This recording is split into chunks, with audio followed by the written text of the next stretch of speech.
Nana, partie 12 du livre audio, chapitre 12. Vers 1h du matin, dans le grand lit drapé de point de Venise, Nana et le comte ne dormaient pas encore. Il était revenu le soir, après une bouderie de 3 jours. La chambre, faiblement éclairée par une lampe, sommeillait, chaude et toute moite d'une odeur d'amour, avec les pâleurs vagues de ses meubles de laque blanche incrustés d'argent. Un rideau rabattu noyait le lit d'un flot d'ombre. Il y eut un soupir, puis un baiser coupa le silence, et Nana, glissant des couvertures, resta un instant assise au bord des draps, les jambes nues. Le comte, la tête retombée sur l'oreiller, demeurait dans le noir.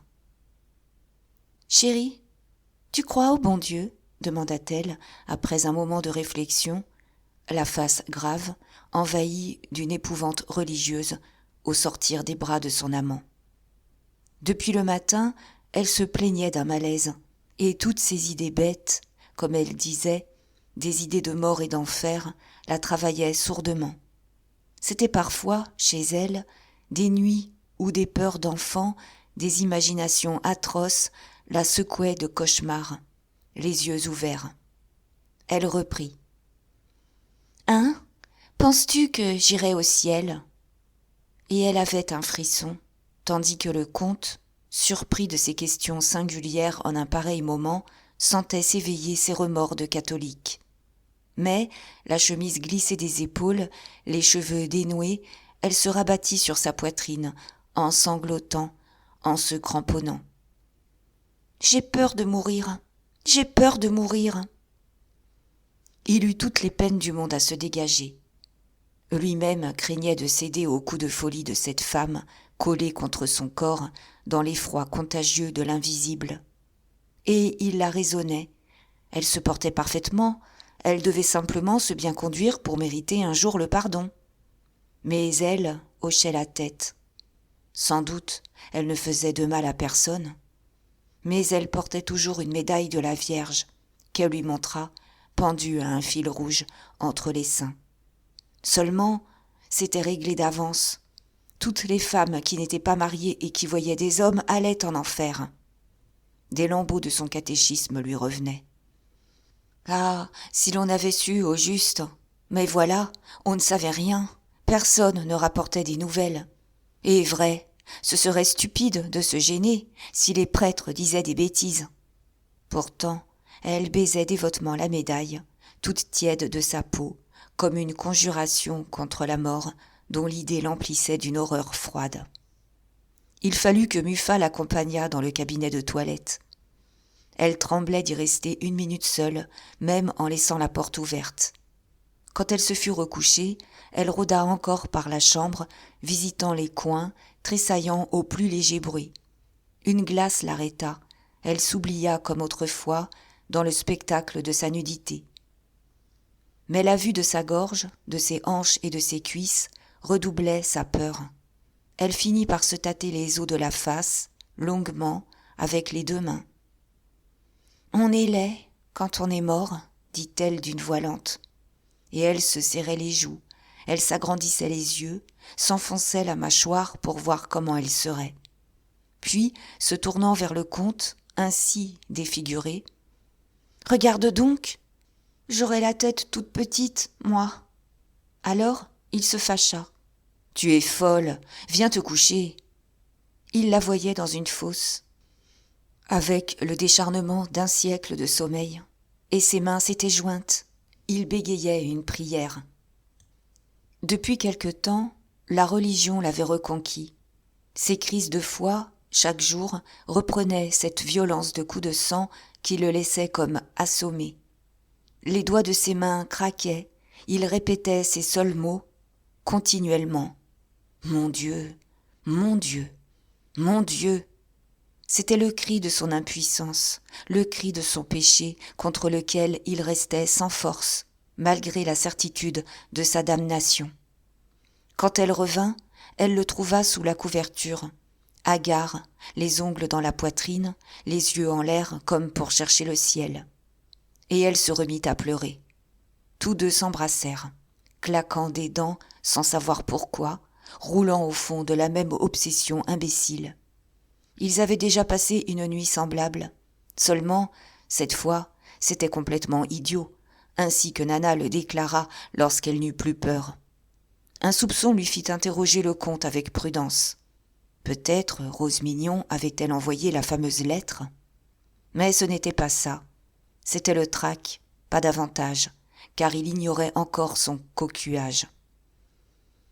2 jours plus tard, après une nouvelle disparition, Muffat se présenta dans la matinée, heure à laquelle il ne venait jamais. Il était livide, les yeux rougis, tout secoué encore d'une grande lutte intérieure. Mais Zoé, effarée elle-même, ne s'aperçut pas de son trouble. Elle avait couru à sa rencontre. Elle lui criait « Oh, monsieur, arrivez donc! Madame a failli mourir hier soir. » Et, comme il demandait des détails, « Quelque chose à ne pas croire, une fausse couche, monsieur !» Nana était enceinte de 3 mois. Longtemps, elle avait cru à une indisposition. Le docteur Boutarel lui-même doutait. Puis, quand il se prononça nettement, elle éprouva un tel ennui qu'elle fit tout au monde pour dissimuler sa grossesse. Ses peurs nerveuses, ses humeurs noires venaient un peu de cette aventure dont elle gardait le secret, avec une honte de fille-mère forcée de cacher son état. Cela lui semblait un accident ridicule, quelque chose qui la diminuait et dont on l'aurait plaisanté. Hein ? La mauvaise blague ? Pas de veine, vraiment ? Il fallait qu'elle fût pincée quand elle croyait que c'était fini. Et elle avait une continuelle surprise, comme dérangée dans son sexe. Ça faisait donc des enfants, même lorsqu'on ne voulait plus et qu'on employait ça à d'autres affaires. La nature l'exaspérait, cette maternité grave qui se levait dans son plaisir, cette vie donnée au milieu de toutes les morts qu'elle semait autour d'elle. Est-ce qu'on n'aurait pas dû disposer de soi à sa fantaisie, sans tant d'histoire ? Ainsi, d'où tombait-il, ce mioche ? Elle ne pouvait seulement le dire. Ah, Dieu ! Celui qui l'avait fait aurait eu une riche idée en le gardant pour lui, car personne ne le réclamait, il gênait tout le monde, et il n'aurait, bien sûr, pas beaucoup de bonheur dans l'existence. Cependant, Zoé racontait la catastrophe. « Madame a été prise de colique vers 4 heures. Quand je suis allée dans le cabinet de toilette, ne la voyant plus revenir, je l'ai trouvée étendue par terre, évanouie. Oui, monsieur, par terre, dans une mare de sang, comme si on l'avait assassinée. Alors, j'ai compris, n'est-ce pas ? J'étais furieuse. Madame aurait bien pu me confier son malheur. Justement, il y avait là monsieur Georges. Il m'a aidé à la relever, et au premier mot de fausse couche, voilà qu'il s'est trouvé mal à son tour. Vrai, je me fais de la bile depuis hier. » En effet, l'hôtel paraissait bouleversé. Tous les domestiques galopaient à travers l'escalier et les pièces. Georges venait de passer la nuit sur un fauteuil du salon. C'était lui qui avait annoncé la nouvelle aux amis de madame, le soir, à l'heure où madame recevait d'habitude. Il restait très pâle, il racontait l'histoire plein de stupeur et d'émotion. Steiner, la Falloise, Philippe, d'autres encore s'étaient présentés. Dès la première phrase, il poussait une exclamation. « Pas possible, ça devait être une farce !» Ensuite, il devenait sérieux. Il regardait la porte de la chambre, l'air ennuyé, hochant la tête, ne trouvant pas ça drôle. Jusqu'à minuit, une douzaine de messieurs avaient causé bas devant la cheminée, tous amis, tous travaillés par la même idée de paternité. Ils semblaient s'excuser entre eux, avec des mines confuses de maladroits. Puis, ils arrondissaient le dos. Ça ne les regardait pas, ça venait d'elle. Hein ? Épatante, cette Nana. Jamais on n'aurait cru à une pareille blague de sa part. Et ils s'en étaient allés, un à un, sur la pointe des pieds, comme dans la chambre d'un mort, où l'on ne peut plus rire. « Montez tout de même, monsieur, » dit Zoé à Muffat. « Madame est beaucoup mieux, elle va vous recevoir.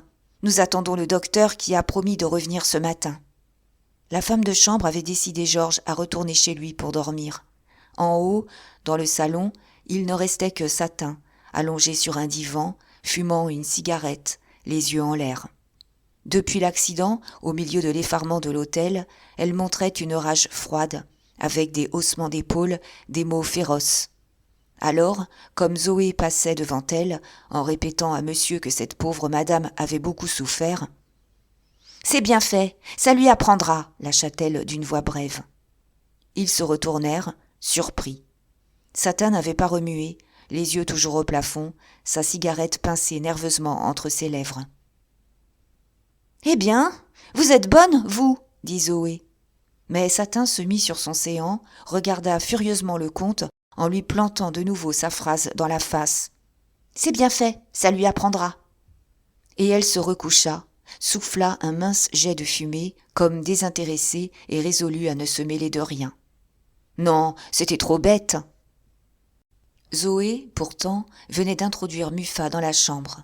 Une odeur d'éther y traînait, au milieu d'un silence tiède que les rares voitures de l'avenue de Villiers troublaient à peine d'un sourd roulement. Nana, très blanche sur l'oreiller, ne dormait pas, les yeux grands ouverts et songeurs. Elle sourit, sans bouger, en apercevant le comte. « Ah, mon chat !» murmura-t-elle d'une voix lente.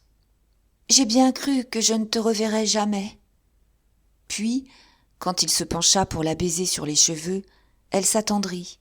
Elle lui parla de l'enfant, de bonne foi, comme s'il en était le père. « Je n'osais pas te dire. Je me sentais si heureuse. Oh, je faisais des rêves. J'aurais voulu qu'il fût digne de toi.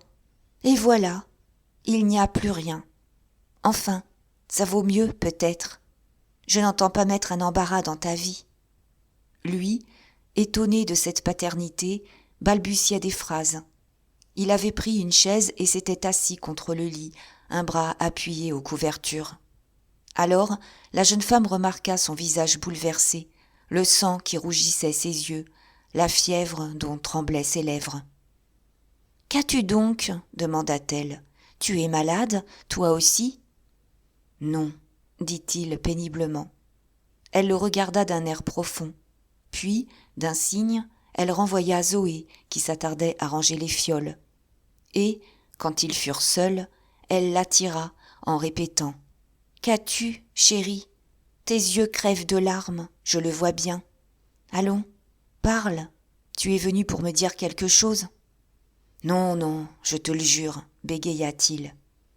Mais, étranglé de souffrance, attendri encore par cette chambre de malade où il tombait sans savoir, il éclata en sanglots, il enfouit son visage dans les draps pour étouffer l'explosion de sa douleur. Nana avait compris. Bien sûr, Rose Mignon s'était décidée à envoyer la lettre. Elle le laissa pleurer un instant, secoué de convulsions si rudes qu'il la remuait dans le lit. Enfin, d'un accent de maternelle compassion, « Tu as eu des ennuis chez toi ?» Il dit oui de la tête.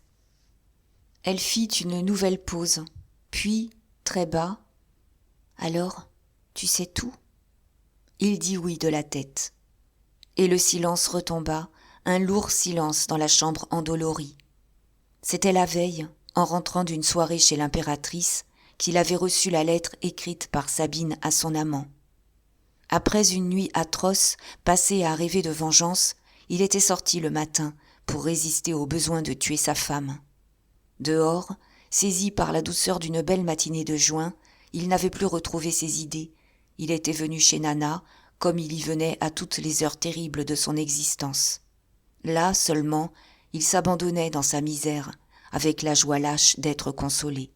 « Voyons, calme-toi, » reprit la jeune femme en se faisant très bonne. « Il y a longtemps que je le sais, mais, bien sûr, ce n'est pas moi qui t'aurais ouvert les yeux. Tu te rappelles, l'année dernière, tu avais eu des doutes. Puis, grâce à ma prudence, les choses s'étaient arrangées. Enfin, tu manquais de preuves. Dame, aujourd'hui, si tu en as une, c'est dur, je le comprends. Pourtant, il faut se faire une raison. On n'est pas déshonoré pour ça. » Il ne pleurait plus.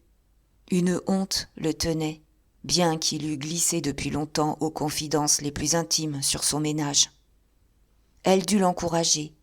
Voyons, elle était femme, elle pouvait tout entendre. Comme il laissait échapper d'une voix sourde. « Tu es malade, à quoi bon te fatiguer ? C'est stupide d'être venu. Je m'en vais. »« Mais non, dit-elle vivement, Reste, je te donnerai peut-être un bon conseil. Seulement, ne me fais pas trop parler, le médecin l'a défendu. » Il s'était enfin levé, il marchait dans la chambre. Alors, elle le questionna. « Maintenant, que vas-tu faire ?»« Je vais souffleter cet homme, parbleu !» Elle eut une moue de désapprobation. « Ça, ce n'est pas fort. Et ta femme ? » ?»« Je plaiderai, j'ai une preuve. »« Pas fort du tout, mon cher. C'est même bête. Tu sais, jamais je ne te laisserai faire ça. » Et, posément, de sa voix faible, elle démontra le scandale inutile d'un duel et d'un procès. Pendant 8 jours, il serait la fable des journaux. C'était son existence entière qu'il jouerait, sa tranquillité, sa haute situation à la cour, l'honneur de son nom. Et pourquoi ? Pour mettre les rieurs contre lui. « Qu'importe !» cria-t-il. « Je me serais vengé. »« Mon chat, dit-elle, quand on ne se venge pas tout de suite de ces machines-là, on ne se venge jamais. » Il s'arrêta, balbutiant. Certes, il n'était pas lâche, mais il sentait qu'elle avait raison. Un malaise grandissait en lui, quelque chose d'appauvri et de honteux qui venait de l'amollir dans l'élan de sa colère. D'ailleurs, elle lui porta un nouveau coup, avec une franchise décidée à tout dire. « Et veux-tu savoir ce qui t'embête, chérie ? C'est que toi-même, tu trompes ta femme. Hein ? Tu ne découches pas pour enfiler des perles. Ta femme doit s'en douter. Alors, quel reproche peux-tu lui faire ? Elle te répondra que tu lui as donné l'exemple, ce qui te fermera le bec. Voilà, chérie, pourquoi tu es ici à piétiner, au lieu d'être là-bas à les massacrer tous les deux. » Muffat était retombée sur la chaise, accablée sous cette brutalité de parole. Elle se tut, reprenant haleine, puis, à demi-voix, « Oh, je suis brisée. Aide-moi donc à me relever un peu. Je glisse toujours, j'ai la tête trop basse. » Quand il l'eut aidée, elle soupira, se trouvant mieux, et elle revint sur le beau spectacle d'un procès en séparation. Voyait-il l'avocat de la comtesse amuser Paris en parlant de Nana ? Tout y aurait passé, son four aux variétés, son hôtel, sa vie. Ah non, par exemple, elle ne tenait pas à tant de réclames. De sales femmes l'auraient peut-être poussée pour battre la grosse caisse sur son dos. Mais elle, avant tout, voulait son bonheur. Elle l'avait attiré. Elle le tenait maintenant, la tête au bord de l'oreiller, près de la sienne, un bras passé à son cou. Et elle lui souffla doucement. « Écoute, mon chat, tu vas te remettre avec ta femme. » Il se révolta. « Jamais !» Son cœur éclatait, c'était trop de honte. Elle, pourtant, insistait avec tendresse. « Tu vas te remettre avec ta femme. Voyons, tu ne veux pas entendre dire partout que je t'ai détourné de ton ménage. Ça me ferait une trop vilaine réputation. Que penserait-on de moi ? Seulement, jure que tu m'aimeras toujours, parce que, du moment où tu iras avec une autre, » les larmes la suffoquaient. Il l'interrompit par des baisers en répétant « Tu es folle, c'est impossible. »« Si, reprit-elle, il le faut, je me ferai une raison. Après tout, elle est ta femme. Ce n'est pas comme si tu me trompais avec la première venue. » Et elle continua ainsi, lui donnant les meilleurs conseils. Même elle parla de Dieu. Il croyait entendre M. Venot quand le vieillard le sermonnait pour l'arracher au péché. Elle, cependant, ne parlait pas de rompre. Elle prêchait des complaisances, un partage de bonhommes entre sa femme et sa maîtresse, une vie de tranquillité, sans embêtement pour personne, quelque chose comme un heureux sommeil dans les saletés inévitables de l'existence. Ça ne changerait rien à leur vie, il resterait son petit chat préféré, seulement il viendrait un peu moins souvent et donnerait à la comtesse les nuits qu'il ne passerait pas avec elle.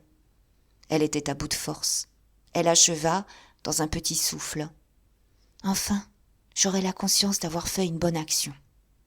Tu m'aimeras davantage. » Un silence régna. Elle avait fermé les yeux, pâlissant encore sur l'oreiller. Maintenant, il l'écoutait, sous le prétexte qu'il ne voulait pas la fatiguer. Au bout d'une grande minute, elle rouvrit les yeux. Elle murmura. « Et l'argent, d'ailleurs ?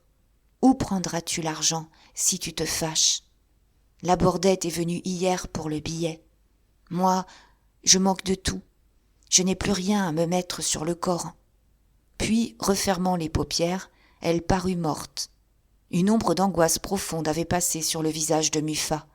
Dans le coup qui le frappait, il oubliait depuis la veille des embarras d'argent dont il ne savait comment sortir.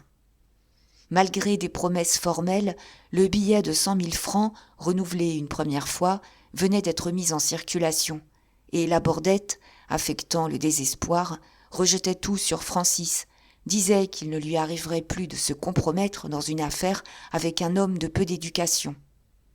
Il fallait payer. Jamais le comte n'aurait laissé protester sa signature. Puis, outre les nouvelles exigences de Nana, c'était chez lui un gâchis de dépenses extraordinaires. Au retour des Fondettes, la comtesse avait brusquement montré un goût de luxe, un appétit de jouissances mondaines qui dévorait leur fortune. On commençait à parler de ses caprices ruineux, tout un nouveau train de maison, 500 000 francs gaspillés à transformer le vieil hôtel de la rue Miroménil, et des toilettes excessives, et des sommes considérables disparues, fondues, données peut-être, sans qu'elle se souciât d'en rendre compte. 2 fois, Muffat s'était permis des observations, voulant savoir. Mais elle l'avait regardé d'un air si singulier, en souriant, qu'il n'osait plus l'interroger, de peur d'une réponse trop nette. S'il acceptait Daguenet comme gendre de la main de Nana, c'était surtout avec l'idée de pouvoir réduire la dot d'Estelle à 200 000 francs, quitte à prendre pour le reste des arrangements avec le jeune homme, heureux encore de ce mariage inespéré. Cependant, depuis 8 jours, dans cette nécessité immédiate de trouver les 100 000 francs de la Bordette, Muffat avait imaginé un seul expédient, devant lequel il reculait. C'était de vendre les Bordes, une magnifique propriété estimée à un demi-million qu'un oncle venait de léguer à la comtesse.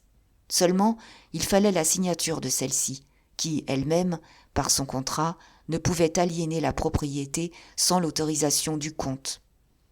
La veille, enfin, il avait résolu de causer de cette signature avec sa femme. Et tout croulait. Jamais à cette heure il n'accepterait un pareil compromis. Cette pensée enfonçait davantage le coup affreux de l'adultère. Il comprenait bien ce que Nana demandait, car, dans l'abandon croissant qui le poussait à la mettre de moitié en tout, il s'était plaint de sa situation. Il lui avait confié son ennui au sujet de cette signature de la comtesse. Pourtant, Nana ne parut pas insister. Elle ne rouvrait plus les yeux. En la voyant si pâle, il eut peur, il lui fit prendre un peu d'éther. Et elle soupira. Elle le questionna, sans nommer Daguenet.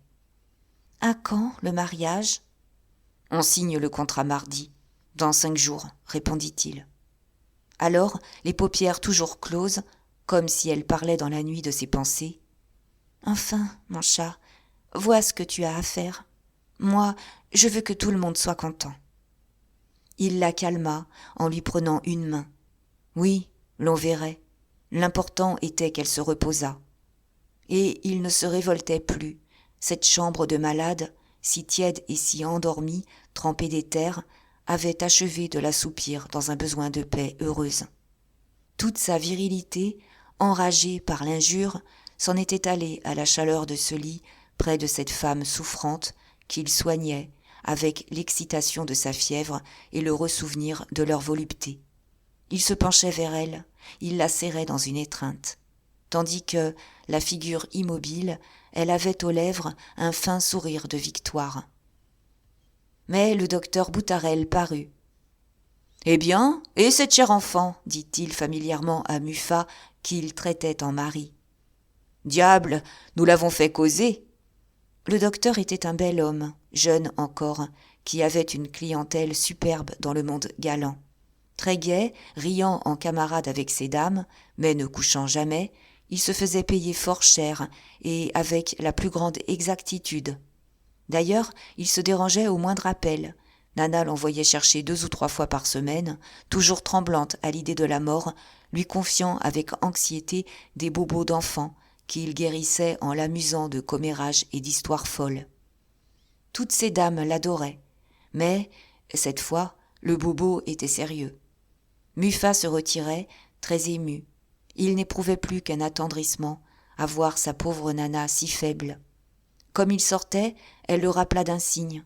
Elle lui tendit le front. Et, à voix basse, d'un air de menace plaisante.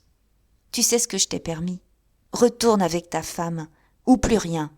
Je me fâche. » La comtesse Sabine avait voulu que le contrat de sa fille fût signé un mardi pour inaugurer par une fête l'hôtel restauré où les peintures séchaient à peine.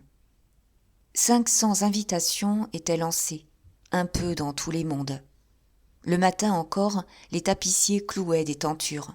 Et, au moment d'allumer les lustres, vers 9 heures, l'architecte, accompagné de la comtesse qui se passionnait, donnait les derniers ordres. C'était une de ces fêtes de printemps, d'un charme si tendre.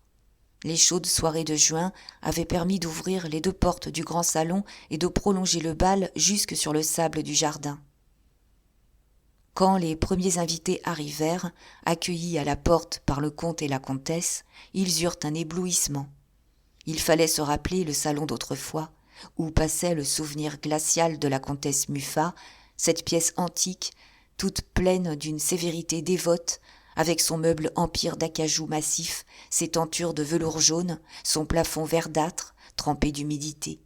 Maintenant, dès l'entrée, dans le vestibule, des mosaïques rehaussées d'or se moiraient sous de hauts candélabres, tandis que l'escalier de marbre déroulait sa rampe aux fines ciselures.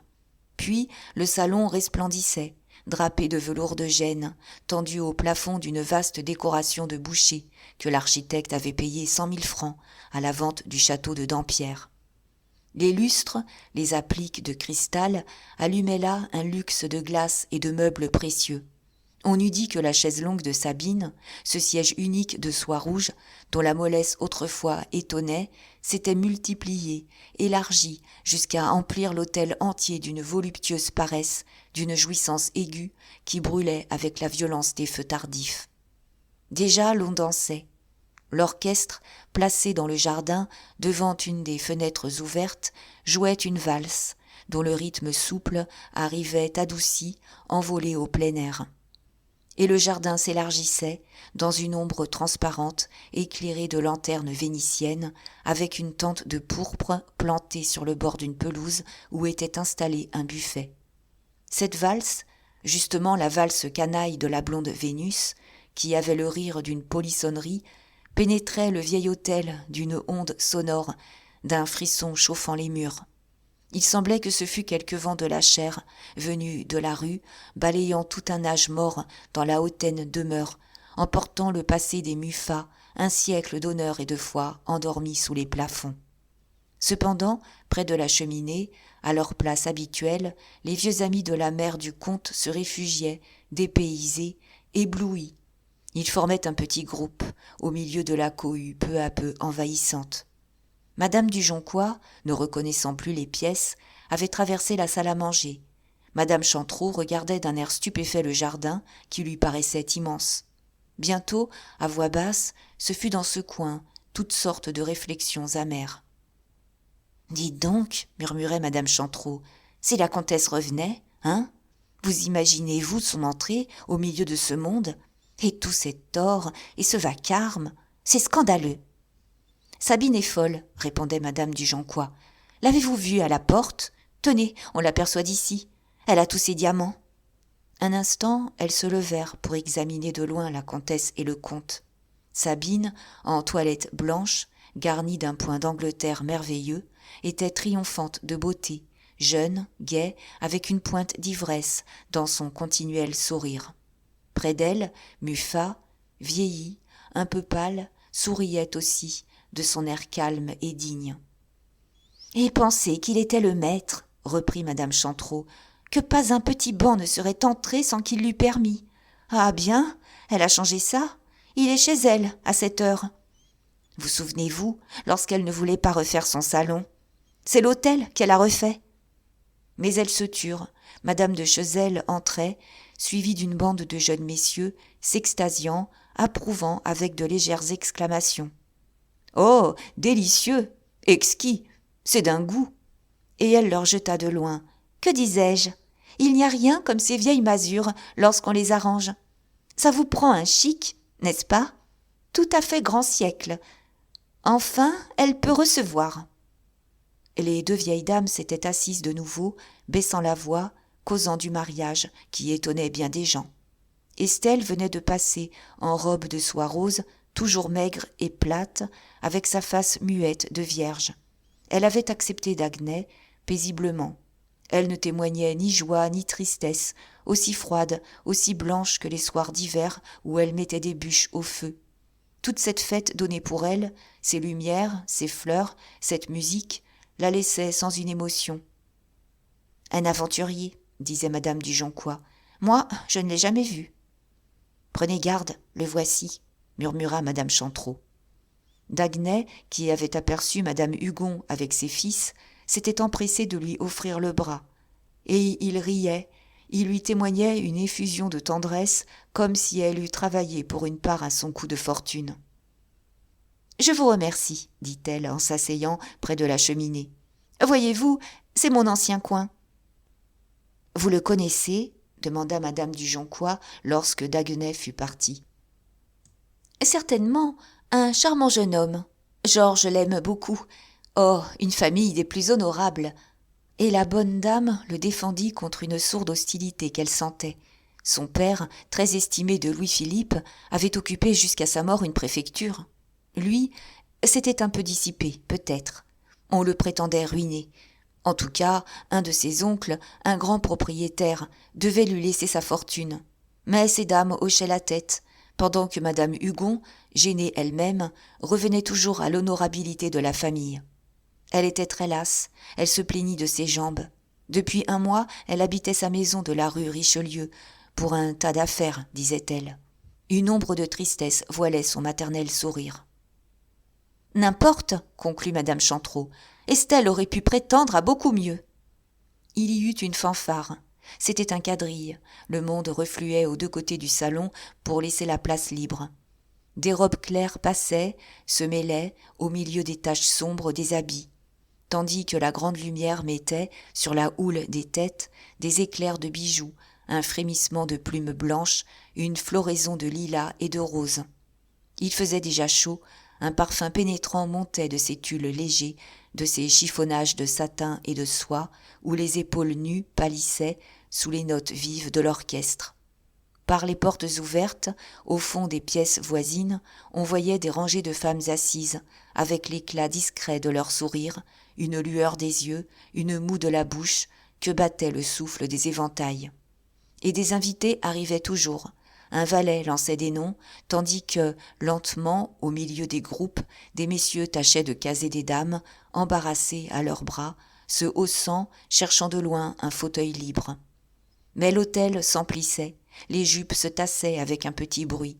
Il y avait des coins où une nappe de dentelle, de nœuds, de poufs, bouchait le passage, dans la résignation polie de toutes, faite à ces cohues éblouissantes, gardant leur grâce. Cependant, au fond du jardin, sous la lueur rosée des lanternes vénitiennes, des couples s'enfonçaient, échappés à l'étouffement du grand salon. Des ombres de robes filaient au bord de la pelouse, comme rythmées par la musique du quadrille, qui prenait, derrière les arbres, une douceur lointaine. Steiner venait de rencontrer là Foucarmont et la Falloise, buvant un verre de champagne devant le buffet. « C'est pourri de chic », disait la Falloise en examinant la tente de pourpre tenue sur des lances dorées. « On se croirait à la foire au pain d'épices. Hein, c'est ça, la foire au pain d'épices !» Maintenant, il affectait une blague continuelle, posant pour le jeune homme ayant abusé de tout et ne trouvant plus rien digne d'être pris au sérieux. « C'est ce pauvre vendeuvre qui serait surpris s'il revenait, » murmura Foucarmont. « Vous vous souvenez, quand il crevait d'ennui là-bas, devant la cheminée. Fichtre, il ne fallait pas rire. »« Vendeuvre, laissez donc, un raté, » reprit dédaigneusement la Falloise. « En voilà un qui s'est mis le doigt dans l'œil. Il a cru nous épater avec son rôtissage. Personne n'en parle seulement plus. Rasé, fini, enterré, vendeuvre. À un autre. » Puis, comme Steiner leur serrait la main, « Vous savez, Nana vient d'arriver. Oh, une entrée, mes enfants, quelque chose de faramineux. D'abord, elle a embrassé la comtesse. Ensuite, quand les enfants se sont approchés, elle les a bénis en disant à Daguenet « Écoute, Paul, si tu lui fais des queues, c'est à moi que tu auras affaire. » Comment ? Vous n'avez pas vu ça ? Oh, un chic, un succès ! Les deux autres l'écoutaient, bouche béante. Enfin, ils se mirent à rire. Lui, enchanté, se trouvait très fort. « Hein ? Vous avez cru que c'était arrivé ? Dame, puisque c'est Nana qui a fait le mariage. D'ailleurs, elle est de la famille. » Les fils Hugon passaient, Philippe le fit taire. Alors, entre hommes, on causa du mariage. Georges se fâcha contre la Falloise qui racontait l'histoire. Nana avait bien collé à Muffat un de ses anciens pour gendre. Seulement, il était faux que, la veille encore, elle eût couché avec Daguenet. Foucarmont se permit de hausser les épaules. Savait-on jamais quand Nana couchait avec quelqu'un ? Mais Georges, emporté, répondit par un « Moi, monsieur, je le sais !» qui les mit tous en gaieté. Enfin, comme le dit Steiner, ça faisait toujours une drôle de cuisine. Peu à peu, on envahissait le buffet. Ils cédèrent la place sans se quitter. La Falloise regardait les femmes effrontément, comme s'ils s'étaient crus à Mabille. Au fond d'une allée, ce fut une surprise. La bande trouva M. Venot en grande conférence avec Daguenet, et des plaisanteries faciles les égayèrent. Il le confessait et lui donnait des conseils pour la première nuit. Puis, ils revinrent devant une des portes du salon où une polka emportait des couples, dans un balancement qui mettait un sillage au milieu des hommes restés debout. Sous les souffles venus du dehors, les bougies brûlaient très hautes. Quand une robe passait, avec les légers claquements de la cadence, elle rafraîchissait d'un petit coup de vent la chaleur brésillante tombant des lustres. « Fichtre, ils n'ont pas froid, là-dedans » murmura la Falloise. Leurs yeux clignaient, au retour des ombres mystérieuses du jardin. Et ils se montrèrent le marquis de Choire, isolé, dominant de sa haute taille les épaules nues qui l'entouraient. Il avait une face pâle, très sévère, un air de hautaine dignité, sous sa couronne de rares cheveux blancs. Scandalisé par la conduite du comte Muffat, il venait de rompre publiquement, il affectait de ne plus mettre les pieds dans l'hôtel. S'il avait consenti à y paraître, ce soir-là, c'était sur les instances de sa petite-fille, dont il désapprouvait d'ailleurs le mariage, avec des paroles indignées contre la désorganisation des classes dirigeantes par les honteux compromis de la débauche moderne. « Ah, c'est la fin !» disait près de la cheminée Madame du Joncois à l'oreille de Madame Chantreau. « Cette fille a ensorcelé ce malheureux. Nous qui l'avons connu si croyant, si noble. »« Il paraît qu'il se ruine, » continua Madame Chantreau. « Mon mari a eu entre les mains un billet. Il vit maintenant dans cet hôtel de l'avenue de Villiers. Tout Paris en cause. Mon Dieu, je n'excuse pas Sabine. Avouez pourtant qu'il lui donne bien des sujets de plainte. Et dame, si elle jette aussi l'argent par les fenêtres. »« Elle n'y jette pas que l'argent, » interrompit l'autre. « Enfin, à deux, ils iront plus vite. Une noyade dans la boue, ma chère. » Mais une voix douce les interrompit. C'était M. Venot. Il était venu s'asseoir derrière elle, comme désireux de disparaître. Et se penchant, il murmurait. « Pourquoi désespérer ? Dieu se manifeste lorsque tout semble perdu. » Lui assistait paisiblement à la débâcle de cette maison qu'il gouvernait jadis. Depuis son séjour aux Fondettes, il laissait l'affolement grandir, avec la conscience très nette de son impuissance. Il avait tout accepté, la passion enragée du comte pour Nana, la présence de Fauchery près de la comtesse, même le mariage d'Estelle et de Daguenet. Qu'importaient ces choses ?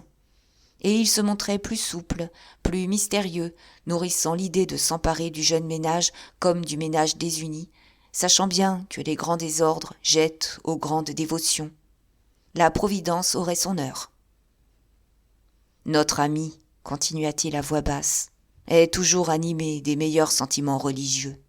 Il m'en a donné les preuves les plus douces. »« Eh bien, dit Madame du Joncois, il devrait d'abord se remettre avec sa femme. »« Sans doute. Justement, j'ai l'espoir que cette réconciliation ne tardera pas. » Alors, les deux vieilles dames le questionnèrent. Mais il redevint très humble, il fallait laisser agir le ciel. Tout son désir, en rapprochant le comte et la comtesse, était d'éviter un scandale public. La religion tolérait bien des faiblesses, quand on gardait les convenances. « Enfin, reprit Madame du Joncois, Vous auriez dû empêcher ce mariage avec cet aventurier. » Le petit vieillard avait pris un air de profond étonnement. « Vous vous trompez. Monsieur Daguenet est un jeune homme du plus grand mérite. Je connais ses idées. Il veut faire oublier des erreurs de jeunesse. Estelle le ramènera, soyez-en sûrs. »« Oh, Estelle !» murmura dédaigneusement madame Chantereau. « Je crois la chère petite incapable d'une volonté. Elle est si insignifiante. » Cette opinion fit sourire monsieur Venot. D'ailleurs, il ne s'expliqua pas sur la jeune mariée. Fermant les paupières, comme pour se désintéresser, il se perdit de nouveau derrière les jupes, dans son coin. Madame Hugon, au milieu de sa lassitude distraite, avait saisi quelques mots. Elle intervint, elle conclut de son air de tolérance, en s'adressant au marquis de Choire, qui la saluait. « Ces dames sont trop sévères. L'existence est si mauvaise pour tout le monde. N'est-ce pas, mon ami ? On doit pardonner beaucoup aux autres, lorsqu'on veut être soi-même digne de pardon. » Le marquis resta quelques secondes gêné, craignant une allusion. Mais la bonne dame avait un si triste sourire qu'il se remit tout de suite, en disant « Non, pas de pardon pour certaines fautes. C'est avec ces complaisances qu'une société va aux abîmes. » Le bal s'était encore animé. Un nouveau quadrille donnait au plancher du salon un léger balancement, comme si la vieille demeure eût fléchi sous le branle de la fête. Par moments, dans la pâleur brouillée des têtes, se détachait un visage de femme, emporté par la danse, aux yeux brillants, aux lèvres entr'ouvertes, avec le coup du lustre sur la peau blanche. Madame du Joncois déclarait qu'il n'y avait pas de bon sens. C'était une folie d'empiler 500 personnes dans un appartement où l'on aurait tenu 200 à peine. Alors, pourquoi ne pas signer le contrat sur la place du Carrousel ? « Effet des nouvelles mœurs, disait madame Chantereau. Jadis, de telles solennités se passaient en famille. Aujourd'hui, il fallait des cohues, la rue entrant librement, un écrasement sans lequel la soirée semblait froide. On affichait son luxe, on introduisait chez soi l'écume de Paris. Et rien de plus naturel si des promiscuités pareilles pourrissaient ensuite le foyer. Ces dames se plaignaient de ne pas reconnaître plus de 50 personnes. D'où venait tout ça ? Des jeunes filles, décolletées, montraient leurs épaules. Une femme avait un poignard d'or planté dans son chignon, tandis qu'une broderie de perles de jais l'habillait d'une cotte de maille. On en suivait une autre en souriant, tellement la hardiesse de ses jupes collantes semblait singulière. Tout le luxe de cette fin d'hiver était là, le monde du plaisir avec ses tolérances. Ce qu'une maîtresse de maison ramasse parmi ses liaisons d'un jour. Une société où se coudoyaient de grands noms et de grandes hontes, dans le même appétit de jouissance. La chaleur augmentait, le quadrille déroulait la symétrie cadencée de ses figures au milieu des salons trop pleins. « Très chic, la comtesse, » reprit la Falloise à la porte du jardin. « Elle a 10 ans de moins que sa fille. À propos, Foucarmont, vous allez nous dire ça ? Vendeuvre pariait qu'elle n'avait pas de cuisses. » Cette pause au cynisme ennuyait ces messieurs. Foucarmont se contenta de répondre. « Interrogez votre cousin, mon cher. Justement, le voilà. »« Tiens, c'est une idée, » cria la Falloise. « Je parie 10 louis qu'elle a des cuisses. » Fauchery arrivait, en effet. En habitué de la maison, il avait fait le tour par la salle à manger pour éviter l'encombrement des portes. Repris par Rose, au commencement de l'hiver, il se partageait entre la chanteuse et la comtesse, très las, ne sachant comme lâcher l'une des deux. Sabine flattait sa vanité, mais Rose l'amusait davantage. C'était d'ailleurs, de la part de cette dernière, une passion vraie, une tendresse d'une fidélité conjugale qui désolait Mignon. « Écoute, un renseignement, » répétait la Falloise en serrant le bras de son cousin. « Tu vois cette dame en soie blanche ? » Depuis que son héritage lui donnait un aplomb insolent, il affectait de blaguer Fauchery, ayant une ancienne rancune à satisfaire, voulant se venger des railleries d'autrefois lorsqu'il débarquait de sa province. « Oui, cette dame qui a des dentelles. » Le journaliste se haussait, ne comprenant pas encore. « La comtesse, finit-il par dire. « Juste, mon bon. J'ai parié 10 louis. A-t-elle des cuisses ?» Et il se mit à rire, enchanté d'avoir mouché tout de même ce gaillard qui l'épatait si fort jadis quand il lui demandait si la comtesse ne couchait avec personne. Mais Fauchery, sans s'étonner le moins du monde, le regardait fixement. « Idiot, va !» lâcha-t-il enfin en haussant les épaules. Puis il distribua des poignées de main à ces messieurs, pendant que la Faloise, décontenancée, n'était plus bien sûre d'avoir dit quelque chose de drôle. On causa. Depuis les courses, le banquier et Foucarmont faisaient partie de la bande, avenue de Villiers. Nana allait beaucoup mieux. Le comte, chaque soir, venait prendre de ses nouvelles. Cependant, Fauchery, qui écoutait, semblait préoccupé. Le matin, dans une querelle, Rose lui avait carrément avoué l'envoi de la lettre. Oui, il pouvait se présenter chez sa dame du monde. Il serait bien reçu. Après de longues hésitations, il était venu quand même, par courage. Mais l'imbécile plaisanterie de la Faloise le bouleversait sous son apparente tranquillité. « Qu'avez-vous » lui demanda Philippe. « Vous paraissez souffrant. »« Moi, pas du tout. J'ai travaillé. C'est pourquoi j'arrive si tard. » Puis, froidement, avec un de ces héroïsmes ignorés qui dénouent les vulgaires tragédies de l'existence, « Je n'ai pourtant pas salué les maîtres de la maison.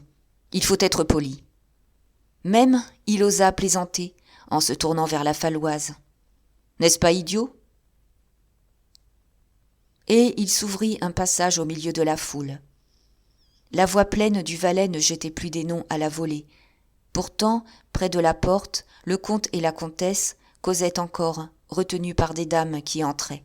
Enfin, il les rejoignit, pendant que ces messieurs, restés sur le perron du jardin, se haussaient pour voir la scène.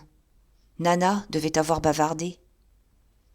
« Le comte ne l'a pas aperçu, » murmura Georges. « Attention, il se retourne.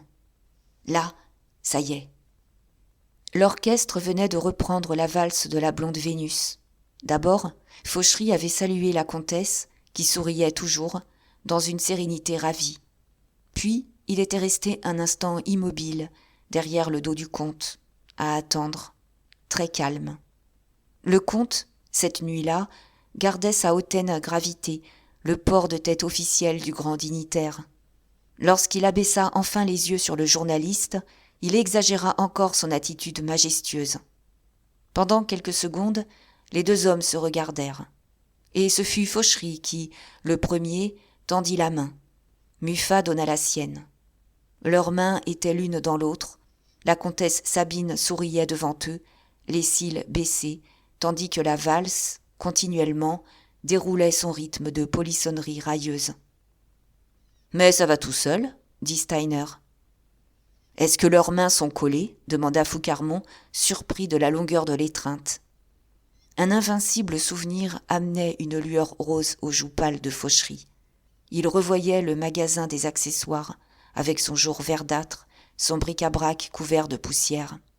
Et Muffat s'y trouvait, tenant le coquetier, abusant de ses doutes.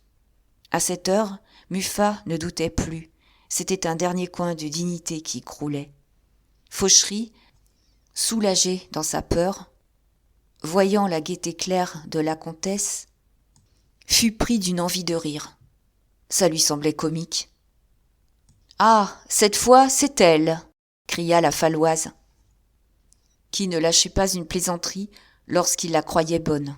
« Nana, là-bas, vous la voyez qui entre ?»« Tais-toi donc, idiot !» murmura Philippe. « Quand je vous dis, on lui joue sa valse, parbleu, elle arrive. Et puis, elle est de la réconciliation, que diable ! Comment, vous ne voyez pas ? Elle les serre sur son cœur tous les trois, mon cousin, ma cousine et son époux, en les appelant ses petits chats. Moi, ça me retourne, ces scènes de famille. » Estelle s'était approchée.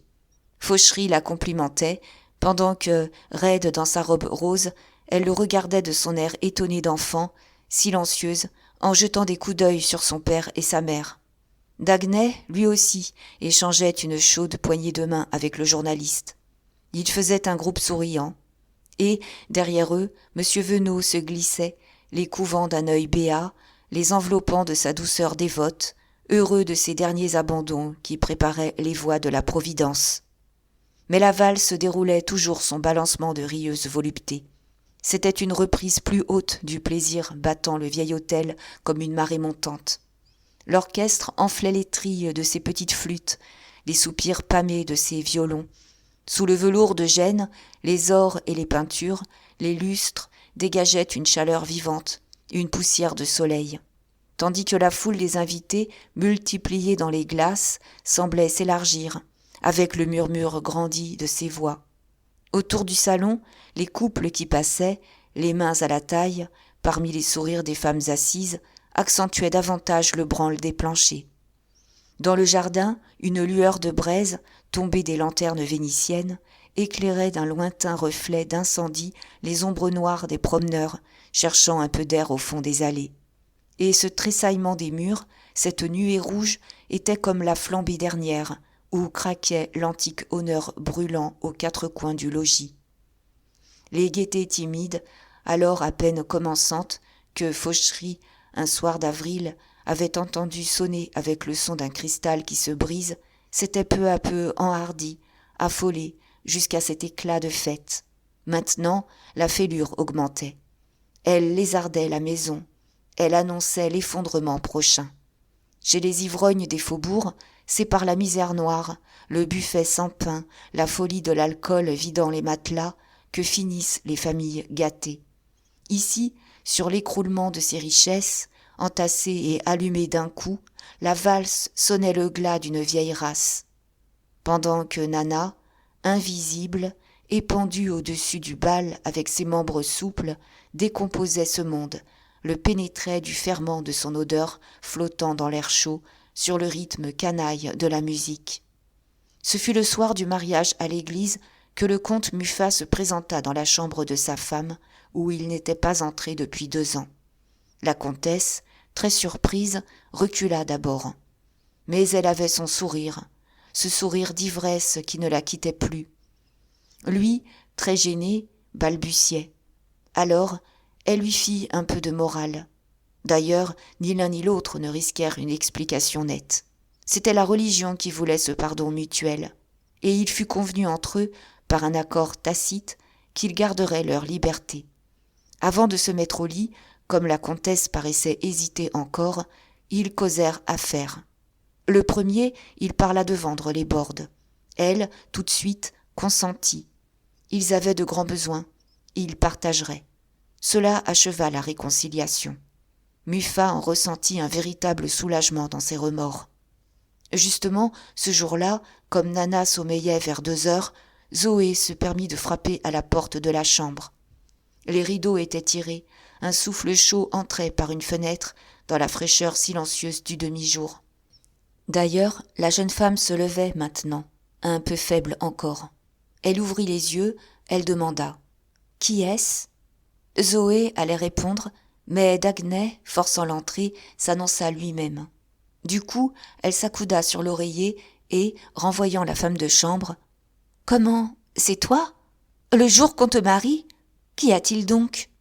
Lui, surpris par l'obscurité, restait au milieu de la pièce. Cependant, il s'habituait.